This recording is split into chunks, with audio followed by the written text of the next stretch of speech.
everyone, welcome to my sewing space. I'm just going to show you around a little bit. So here is my little Kenmore machine that I was telling you about. It does all the jobs that I need it to do. And if you see over here, I have a little fold-up chair. And the reason that's there is when I'm working on a project that has a lot of material, like this petticoat here I'm working on, I just put the chair there so that it gathers the material so it doesn't pull as I'm trying to sew. Now, over here, you can see I have little odds and ends. I have a little case with all of my feet.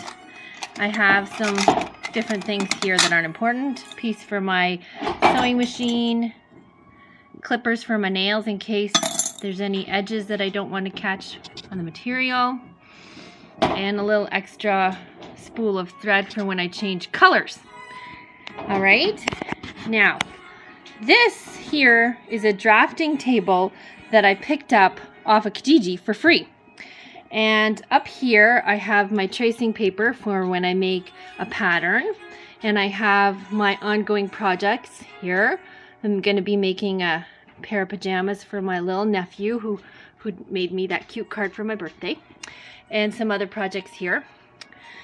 This is a little mini area I made for ironing while I'm working. So I put down some thick interfacing and then I covered it with broadcloth. And I can plug my iron in right under here and do quick jobs. Here's my cutting board.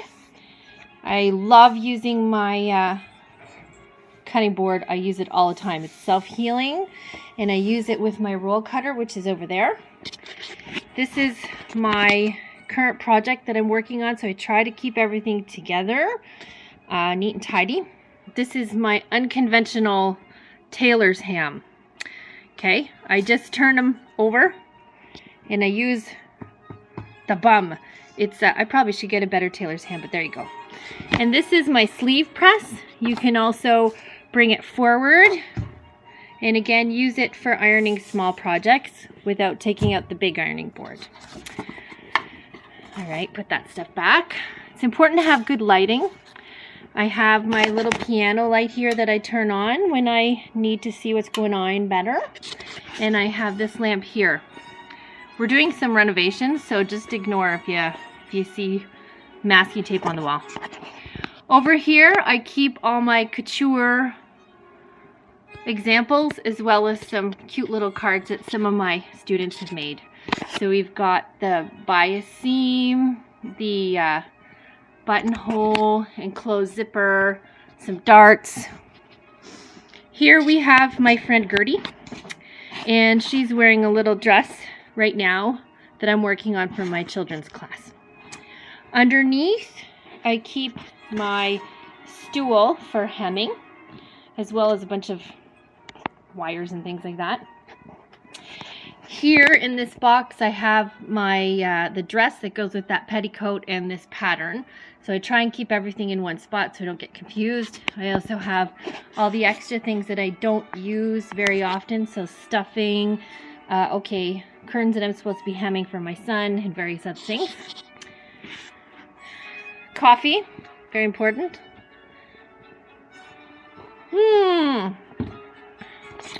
Over here I have oh, look who it is.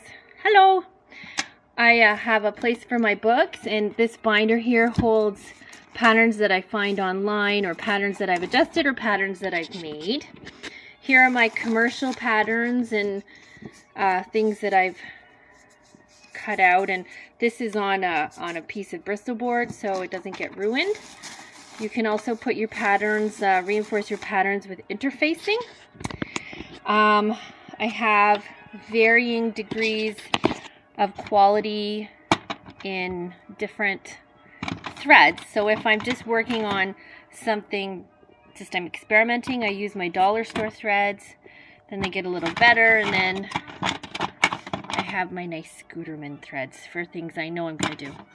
I also have a lot of, oopsies, pre-wound bobbins, because that'll save you time if you pre-wind bobbins with white or black or anything you know you're going to use. So I keep all my thread in there.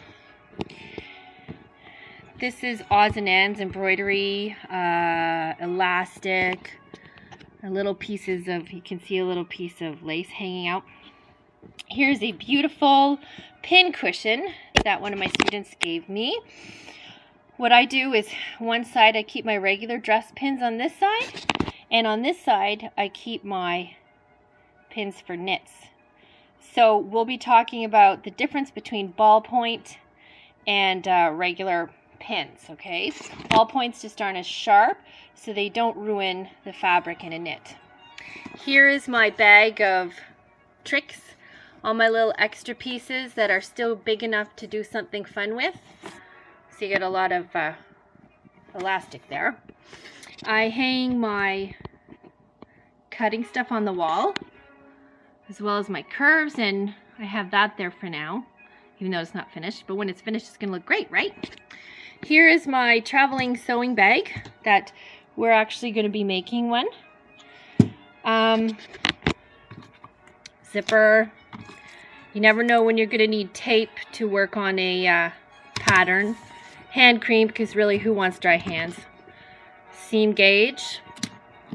And this is the little iron I was telling you guys about that I bought at Michael's. See, it's small, but it's really handy. It kind of goes with all my mini stuff over here. It's great. I love it. And there's a little knit thing that I've been working on. I have a lot of projects on the go, as you can see. Over here, I have my little implements. So you've got your disappearing ink, tracing wheels, seam ripper with the rubber on the sides, which is really great. I would get one like this because it has kind of like an eraser, and you rub it against the thread, it comes right off. It's great. Primary pencil. I use these with my children because you can use pencil to mark and it'll wash off. Here's another quilter's pencil that you can use, and instead of using the tracing wheel, you can get one of these kind of stylus things that you can use to trace. I have my buttons back there, my spare buttons, lots and lots of needles, erasers, pencil, sharpener. I put my spare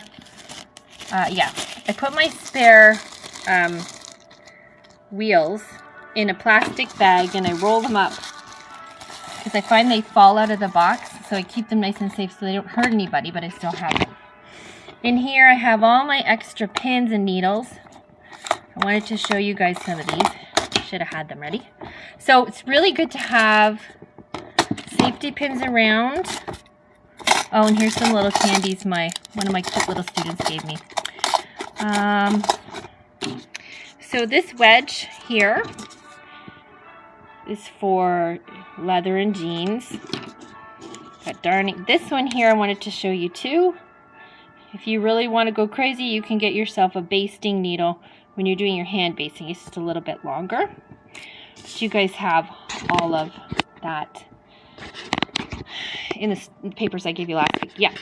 So I forgot to mention, have a nice big